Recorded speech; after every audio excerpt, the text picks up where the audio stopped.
Welcome back, everyone. This is Rashad Woods, your host at the T.R.O.N podcast, The Randomness of Nothing. Today, I have a very, very special guest today. He's an entrepreneur, Michigan native, U of M graduate, author, product manager, originally started at HP, and they grew 20% every year while he was there, then transitioned to Apple as a product development manager, worked the same position as Steve Jobs, and helped with the Apple III home computer. Thank you, Mr. David Fradin. It's an honor. Glad to be with you. Just listing that off doesn't even do justice to what you've done and accomplished, sir. So I'd love to hear you just talk about your story, please. Well, I was born and raised in Detroit, the Northwest Side. I went to Cass Tech High School, which was a high school for honor students from each of the junior high schools. Then I went to the University of Michigan. By the time I got to Michigan, I had my private pilot's license because I'd been in the Civil Air Patrol and won a scholarship for 15 hours of flying out at Reno State Air Force Base in Nevada. I was quite surprised that being in aerospace engineering, that Michigan did not have a flying club. So I made the mistake of starting the flying club, which still goes on today because we had a mission statement, we had a set of values, we had a vision, and over 5,000 pilots have been trained through that flying club, including the head of the Blue Angels. I saw that.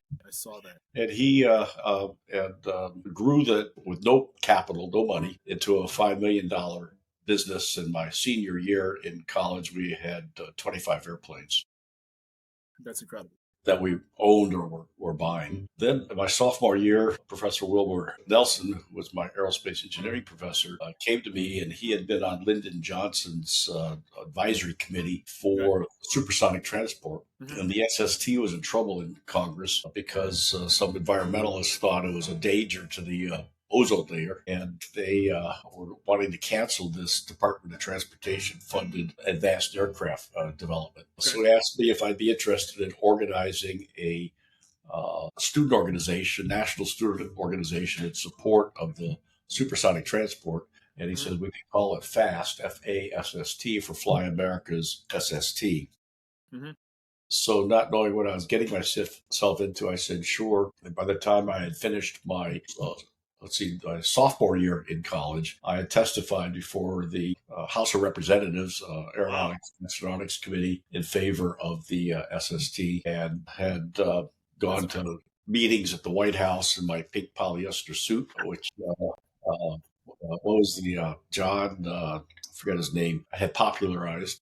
Yeah, set up 40 chapters, about 15,000 members on campuses around the country. Then when the SST got shut down, we felt that it was caused as a result of the anti-technology feeling in the country, the feeling that technology causes all of our problems, which, by the way, is coming back a little bit now. People are blaming technology for all of America's ills. Well, technology is not inherently good or bad. It's how we choose to use it. The definition of technology is the organization of knowledge for practical purposes. And if you do it poorly, then of course you're going to have problems. If you do it well, then we can clean up the environment and increase the well-being of the environment and of society. So when I graduated, I couldn't get a job as an interdisciplinary engineer, so I moved the FAST headquarters to Washington, D.C., and lobbied Congress to get the space shuttle built. I was successful in helping that a little bit. And also lobbied Congress to do project independence so we would not be reliant on foreign oil, including being an expert on alternative energy like solar and wind and so forth. Even back then. Yeah, this was 1974. Okay. And I was not very successful at that. And then I decided a year or two later that I can't be a student anymore. So I was recruited by a group of labor, business, and agricultural leaders in Minnesota to come there and run their newly started Environmental Balance Association of Minnesota, which I did. I moved to Minnesota, which is probably one of my biggest mistakes. I guess I didn't get enough snow in Detroit, so I got to Minnesota. There was even more snow there. After I left Minnesota, I said the only time I want to see snow is when it's in my martini. Right. So I pioneered the field of environmental mediation, helped resolve the Anheuser-Busch-Moorhead malt plant dispute, and contributed to a resolution of the granddaddy of all environmental conflicts, the reserve mining dispute up in Silver Bay. And then HP recruited me to come to Palo Alto and head up their efforts in terms of new sightings of new facilities around the country. So I did that. And the interesting thing is I had word processing way back to my FAST days. I had word processing at Environmental Balance Association. I had word processing when I ran John Connolly's presidential campaign in Minnesota. Yeah. But I got to the corporate PR department, 32 people, the only department in the company that knew how to type. I saw that when you gave your speech at Productized. I saw that. That was incredible. It's so centralized to just a certain group of people. So I rolled out word processing, and that turned out to be an internal product management role. And one of the nice things about HP is you could move laterally any place in the company that you wanted. Right. So I was able to transition into product management in the information networks division and had a couple of products, one that was just about to come to market, which is more of a job of a product marketing person, and another product at its inception stage, which is more coming to the product management position. And I, by the way, would advocate changing the title from product manager. I saw you said that. Chief Product Success Officer. Right. Call it a product success manager. That way people would know what you do. Yes. Then Apple recruited me to do the impossible job of bringing this really cheap hard disk drive to market. The first one on a PC called Profile. It was only $3,500. It had tremendous capacity. It was 5 megabytes in size, which I think was burned up in the last 30 seconds. So I brought that product to market, and they noticed I knew how to manage. So they asked me to become the group product manager for the Apple III product line, which is one of the two profitable product lines at Apple at the time before the Macintosh came out. So I took on that job, and the first product manager for the Apple III was a fellow by the name of Steve Jobs, and he screwed that up. So they stuck him off in a corner someplace where he would not leave the company, but he wouldn't hurt anybody else. Right. And that's when he took over from Jeff Raskin, the Macintosh, and convinced the executive committee in the spring of 1983 to cancel the Apple III product line because he had not yet learned that if he doesn't cannibalize his own product, somebody else will. And he convinced them to cancel it because he felt it was occupying a place in the business and office market where his not yet shipped Macintosh, where he wanted that to go. So about a week after they canceled the product line, I was coming out of the Mariani building, which was the corporate headquarters on De Anza Boulevard, and Ida Cole ran out. She was the marketing director at the time for my division, and she later went on to be VP of International for Microsoft and made a lot more money. And she ushered me into a meeting with John Scully, the president, with Joe Graziano, the CFO, and with Del Yoakum, the VP of Manufacturing and the future president of Apple. And he says, Dave, we've got a problem. And he's looking at a super VisiCalc spreadsheet, and he says, we've got $30 million in piece parts spread all across our manufacturing facilities in Singapore, Dallas, Cork, Ireland. What should we do? And I said, what do you mean we, paleface? And he didn't laugh. So I had to explain the joke to him that the Lone Ranger and Tonto were galloping through the desert. Tonto was his Indian sidekick. And when I tell this story in India, or to Indian Indians, I have to say American Indian sidekick. Right. Tonto, or the Lone Ranger, turns to Tonto and says, we're surrounded by 10,000 yelling, screaming Indians, and all they want to do is scalp us. What should we do, Tonto? Tonto says, what do you mean, we, paleface? So everybody in the room snickered. And I said, you canceled the product line. You have me assume full responsibility with no authority, and you didn't ask me about it. He said, well, what should we do? I said, well, if you gave me the authority commensurate with the responsibility, which is where product management started as brand management at Procter & Gamble in 1932. But when HP adopted the model into product management, they took away the budgetary authority where the product manager could spend and budget and had an authority over the money spent for market research, for sales tools, for marketing, and so forth. And I said, if I had the independent authority to get things done, we'd be able to sell the Apple IIIs and eliminate that $30 million projected loss, which would have been huge, about 10% of the company's profits that year, which, of course, Scully did not want to happen because that would affect his the price of his stock options. So I told him stories of how independent business units have been successful, from the soul of a new machine to the IBM PC to the Skunk Works of Lockheed. And he told me the story of when he was president of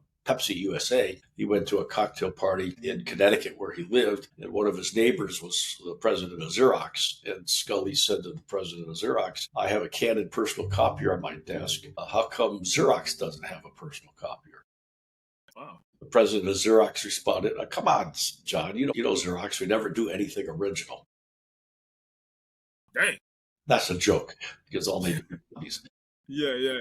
He said that Canon put 10 of their best engineers on it. They're shipping their personal copier now. Xerox put 100 of their best engineers on it, and they're still a year away from shipping. Oh, my goodness. So I said, Scully, John, give me the authority commensurately. So he says, okay, make me a proposal. So I gathered up as much data as I could. I got about 80 people in the company to contribute.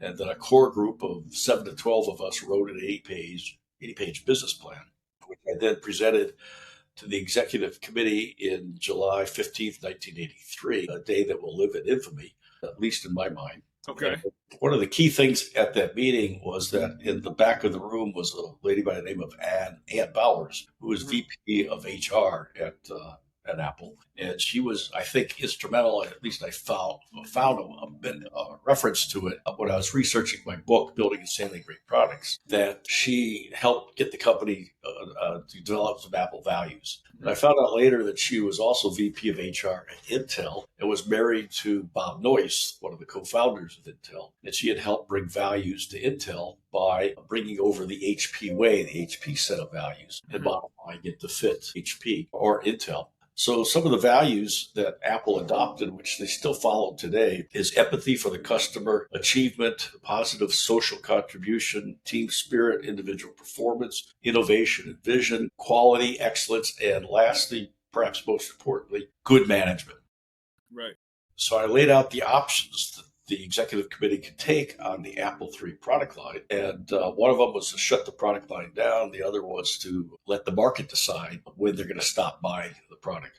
And at that point, Executive Vice President Floyd Kwame asked me, if we pick one or the other options and a dealer called you, what would you say? I said, if a dealer called me and you guys said, let the market decide, I'd tell them that to go out and continue to sell and market, service, and support the Apple III. Right. But if you decide to shut the product line down, I'll give the dealer your phone number, Floyd. I saw that. So everybody laughed, and they clearly got the point I was trying to make, that it was not good management and it was not consistent with Apple values, which the dealers knew about also. And one of the reasons they wanted to sell Apple products is because they had a decent set of values. So a week or so later, I was asked to take over as the independent business unit manager of the Apple III, given a $4 million budget, 17 people. I could sign up to $200,000 and without anybody questioning. I should have bought myself a Tesla or something like that. We went out and sold all the Apple III inventory, plus the Apple III Plus inventory and manufacturing, 25,000 units, along with the hard disk that I had brought to market. Right. Average selling price was about $7,000, which today would be about $30,000, and generated enough profit to keep 1,000 to 1,500 highly paid Apple people employed, and enough profit to help pay for the final development of the Apple Macintosh. That's amazing. So Steve could get his little baby. And I said, when they first asked me, can I be a general manager? They said, no, you have to be a business unit manager, or BUM for short. So that's my story, and I'm sticking to it. So here's what I thought was most interesting was the example when you talked about the customer and market, and obviously your high experience when it comes to product management, AKA Chief Product Success Manager, was when you used that Disney example in your speech where they were like, should we put sidewalks? And then everybody was adamant about it. And then you were like, there was one person in particular, the dissenting voice, so to speak, that said, why not give it a week and see where people walk first? And then we can determine where things need to go. And that was kind of letting the market decide what the customer will do when they're at the facility, which, correlates to your example of the Apple III computer. Yeah, and a lot of companies, especially the ones that are highly staffed with MBAs, I saw that. They're smarter than the market. The market is always smarter than you. Just for example, in this last week, we're talking here in late February 2025, Elon Musk sends an email to the 2.1 million employees throughout the federal government. saying, tell me what you did last week, 5 things you did last week. And a lot of them are answering in very humorous ways just to insult them. In fact, in some secretary or department meetings that are online, people are using the spoon emoji all over the place in order to make fun of Musk's fork in the road email a few weeks ago saying that fire everybody. It also epitomizes this notion, which somewhat developed here in Silicon Valley about 10, 15 years ago, which says ready, fire, aim, break things, act quickly, fix things later. Well, that may or may not work with a startup or with a company, but it certainly doesn't work in a bunch of services, such as the services that a government is supposed to deliver to their constituents. Well, obviously Apple came back from some very dark times as well, too, when it came to, when Jobs was let go versus when they came out with, I believe, what was the iMac. Yes, correct. I was in school when that came out. But there was like a 10-year period where they were basically on the ropes because of some of the decisions that they made. And it kind of correlates to what you said, where decisions were made in a vacuum, so to speak, where they weren't listening to how things were evolving. And that's what you constantly have focused on, not just in your career, but you've also started your own consulting business as well, too, to focus on market trends and teaching people what customers want and how the market can decide their needs. Yeah, I always felt that the market is smarter than the rest of us. And some of the senior management at Apple from around 1985 until when Steve came back, I think that was in 1998. One of the things before I left the company, they gave me a nice severance package. I said, I really doubt if Apple's going to survive because we're a little company. The total penetration of the PC market was only at 4%, and Apple had a piece of that. And we had 4 different operating systems. We had DOS on the Apple II. We had ProDOS on the Apple II. We had the Lisa operating system. Really?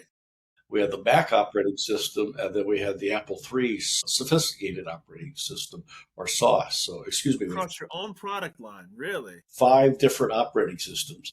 Unbelievable. I know that there's another little company out there, I think it's called IBM, and they have 1 operating system. Yeah. And the other one they leased or rented or was Microsoft's disk operating system. We just don't have the resources to support 5 of these. That went in one ear of John Scully and out the other ear. And he then started, it was kind of strange. One of the great things about Apple was their notion of design. And that came primarily from Steve. He hired a fellow by the name of Henrik Essinger, who was the industrial designer for Sony in the 60s and 70s, and started the concept of Sony style. Steve was very impressed with that, so he hired him to design the design language for Apple, which he did. It was called the Snow White design language. And some of the products I brought to market were the early versions of that design language, which we still see today in the iPhones and the iPads. And Nice. That's really cool. But Scully, despite being a trained architect, had no sense of design. He wanted the Macintosh to look like the IBM PC, which was this rectangular steel or plastic box that you stuck the monitor on top of. It's funny because I remember seeing those when I was in junior high and high school, actually. It's crazy. Yeah, I remember they were in our library at our school. Yeah, when they started bringing some of those in, and that's real. There was no distinct style of the. And let me just say this as well too. When you have a computer operating system, and this is just me just being on the outside looking in using technology, you confuse the customer when you're a software company and you have 5 different platforms, right? That's almost like there's no way like, okay, if you turn on a Windows computer, if you turn on an Apple, if you turn on a Linux device or you have an Android, definitively what you have when you bought it in your hand. And it resonates exactly with that specific brand. 5 operating systems, I had no clue. That's insane. Well, today, the operating system for the Mac is a derivative of Unix, which Steve's software team at Next, his last computer company, developed. And that's what they acquired when Apple acquired Next. And that same operating system, pieces of it, are used on the iPhone and on the iPad. So Apple is pretty much supporting 1 operating system now, which is what I suggested they do in the early 80s. Not that they would ever listen to me. You made your mark, though. Don't undersell yourself, all right? You made your, I'm talking to, a portion of tech royalty right here. I mean, when I saw I'm sure that at the very beginning everybody was the smartest person in the room. This is just me talking from the outside looking in. And, you just from a guy who's obviously post technology when it started and kind of saw it when it was in its infancy stages. A home computer was kind of coming big when I was a kid. You guys didn't have the luxury of saying, this is exactly what the customer wants. You're figuring it out as it goes along. And, you mentioned earlier in your speech, and I don't want to overtalk you, a lot of people weren't looking at smaller businesses. They were just going for the quote unquote big fish, right? Which is a totally huge market that a lot of people didn't even think that would be prevalent to everyday usage. But one of the things we tried to do with the Apple III was we called it niche that puppy. Find a market niche and focus all of our resources on that niche rather than the overall general market. Right. That's why we ran an ad campaign that says the Apple III means business, as opposed to the Apple II, which was used mostly at home and in education. I had a 2C, actually. I had an Apple 2C. That disc was like this big. Yeah, I had an Apple 2C on it. I remember that. That was like 85, 86. So the Apple 2C was introduced in April of 1984. Yeah, okay. Yeah, I remember. Yeah, I was born in 82, so I think we got one when I was like 5 or something like that. I mean, I got very small memories of it. But yeah, that's crazy. Well, I canceled the Apple III product line on the same day that the Apple IIc was announced, so that nobody would notice. Right. The reason I canceled it is because the Apple II people kept saying Apple II forever, and they said the Apple III is part of the Apple II forever thingy, but they were going to have 24 demonstration stations at the Apple II release up at City Center in San Francisco, but they would only let one of them be the Apple III. And the Apple III is a big part of the revenues of the company at the time and the dealers. And we felt we couldn't explain again why the company's trying to eat its own young before the market had given up on it. So I made the decision that the game's over, and informed my boss, and we made the announcement that day. I think it was like April 12th or something like that. Didn't affect the stock price at all. Right, because it coincided with a new product release. Yeah, a couple years later, when Steve, out of revenge, had taken over as the general manager of the Lisa division, and he canceled Lisa without any other announcements around it, the stock market was in shock, and the price of the stock went down significantly. Oh, my goodness.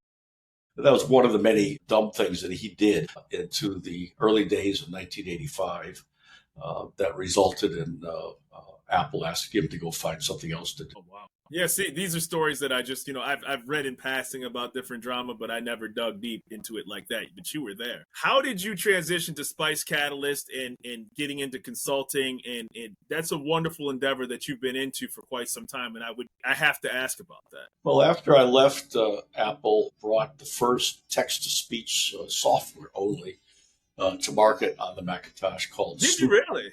Wow. Called Smooth Talker. Okay. Sold $1.2 million worth of it at $150 each. Only to find out that it was about the only software program on the Mac available at the time. And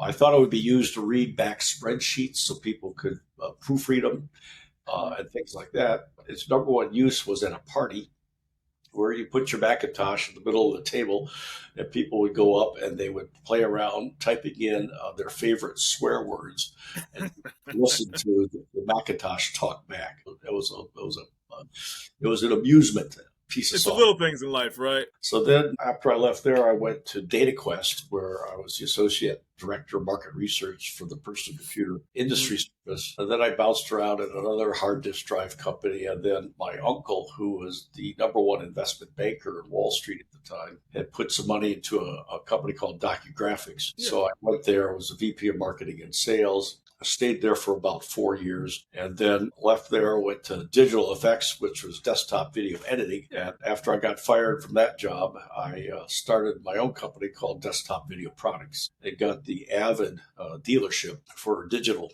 video editing. And in 93, I was called in the San Jose Business Journal the fastest growing company in Silicon Valley. We're over 1,000% year. Jeez. And I made the mistake of bringing some business partners in and lost less than 50% control. They decided that if they could get rid of me, they could keep all the money themselves. So we then went on to a 9-year legal fight, which they lost. And the company went out of business about halfway through those 9 years because they'd lost its visionary, namely me. They're supposed to, according to our buy-sell agreement, pay me $200,000. They refused to do that.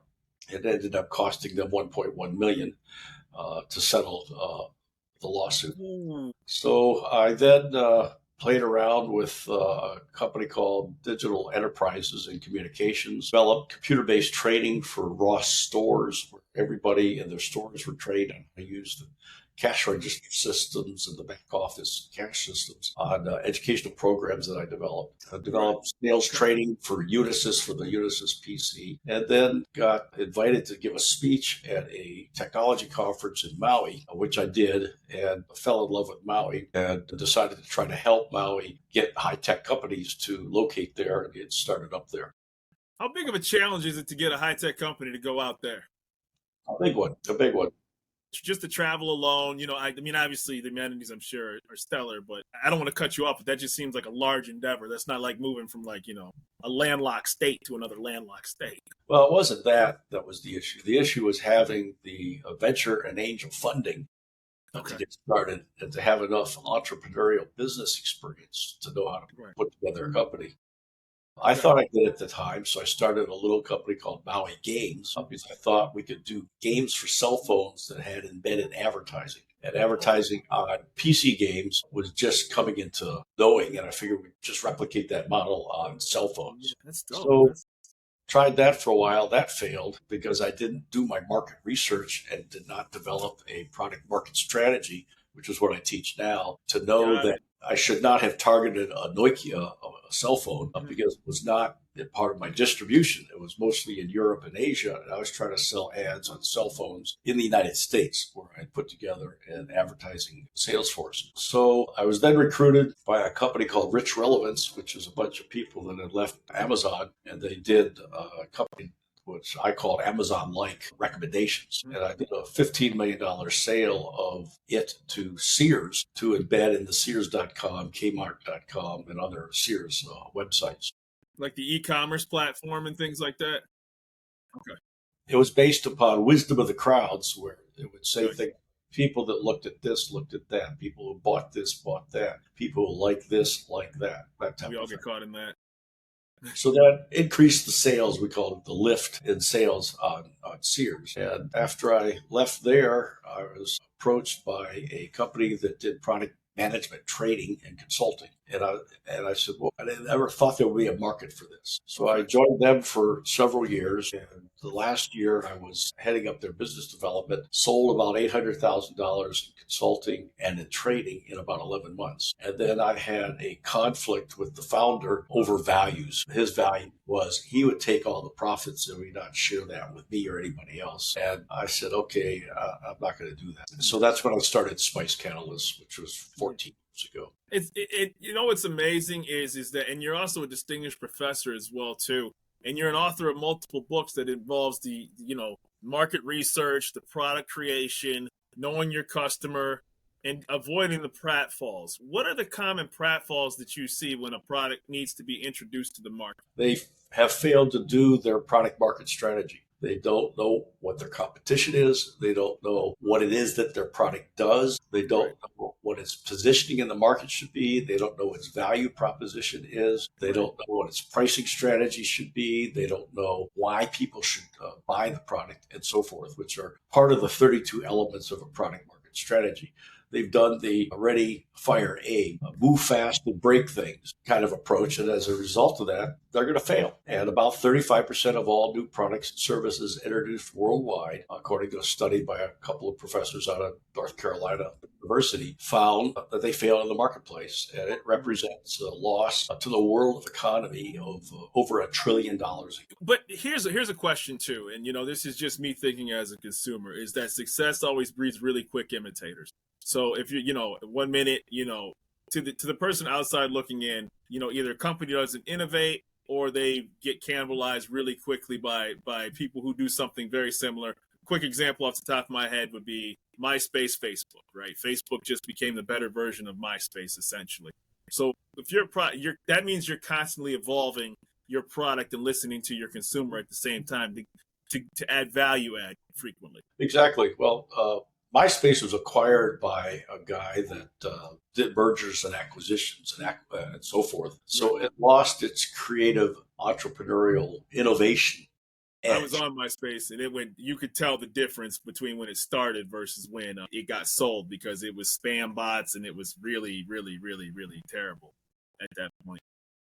And keep in mind, innovation is nothing more than doing something better or faster or with higher quality. Or an example like the Apple Watch, with style. Yeah, right. And I just find that very fascinating, because you can quickly get your lunch taken. But I also just want to talk briefly too about the books that you wrote. I know I saw 4 of them listed. One of them obviously was with your father, which that's a great subject, and it seems like a very compelling story. Do you care to share about the books that you've written? Yeah, I've got Building and Sailing Great Products, which is 198 pages long. And then for management of product management, the CEO suite is organizing and managing and sailing great products. Yeah. Then I wrote a little pamphlet that Wiley published, 196 pages long, called Successful Product Design and Management Toolkit. And it's used at a couple preeminent universities in India for executive education programs. Over 1,000 people have gone through that book. All 3 of those books are available under Amazon if you just search for my name, David Fradin, on Amazon. And then the last one I just released at the end of December, called Letters from My Jaime. My dad's name was Hyman. Sometimes he went by the nickname Jaime. And a cousin of mine had gotten somehow all the letters that my dad wrote home during World War II when he served in the Marines, the Army, the Air Force, the Coast Guard, and on kitchen patrol. Because he was always getting into trouble in the military. So punishment in the military at that time was you had to peel potatoes day and night. That's real. That's real. I used to see that like in cartoons as a kid, and I didn't know that was real. Yeah, that was my dad. So it takes a little history from my grandmother 26 generations ago, was escaping the Inquisition in Spain and was traveling through southwestern France. And she was 15 at the time, was surrounded by some thieves, and a gallant man on a horseback with a sword with some friends came to her rescue. His name was Fradin. So Fradin is a French name. Okay. And the Fradins through the centuries rose up to the point where one of them served in Napoleon's army as a general. Others were mayors of Lyon. Some of them were winemakers. So the family crest has a wreath of grapes around the edge of the crest. That's amazing. They were later driven out of France. This is after my great-great-great-great-great-grandfather was anointed a duke by the king of France. And then, ignoring the French Revolution of 1880, all aristocratic titles were revoked. So I just ignored that revolution. So that means I'm a duke. And if you look up Duke David Fradin on Amazon, then Letters from My Jaime will come up. And that's crazy. My family eventually immigrated to Ukraine, near Chernobyl, and back in 1973 or so, when the Soviet science fair came to Washington, D.C., I hosted a couple of their adult leaders at the Watergate Hotel, and they were serving me shots of Stoli vodka in test tubes. Obviously, I had too much to drink, so by the time we were done, they asked me, "What's your name?" I said, Fradin, and they were very familiar with the name because there's a lot of Fradin around Chernobyl. So I'm quite certain many of my relatives glow in the dark. They say Fradin, and they immediately said Jewish. And as part of the letters that I got, there was an 18-page dictated biography of my grandfather, Louis Fradin, that was born in 1880 in Ukraine, became over time a blacksmith eventually for the governor of Kyiv. The governor of Kyiv gave him several $100s to get out of the country before the Cossacks kill you, because they had 6 inquisitions, 6 pogroms, it was called, the Holocaust, trying to kill all the Jews in Russia or in Ukraine. So he left and eventually made his way to Baltimore, where my dad was born in 1917. And it goes through the rest of my dad's life. up until he passed away. That is an incredible story. And I looked at it just briefly, and I saw the cover of it, and I was reading about it. And that you have an incredible story. And, this is what the T.R.O.N podcast is all about. And we've only truncated this in like 40 minutes. And I'm sure that there are, multiple indentations and bullet points that we could go over. But, I want to be very conscious of your time and your story about product development, the various companies that you work with, where you've been, and the travels that you've taken.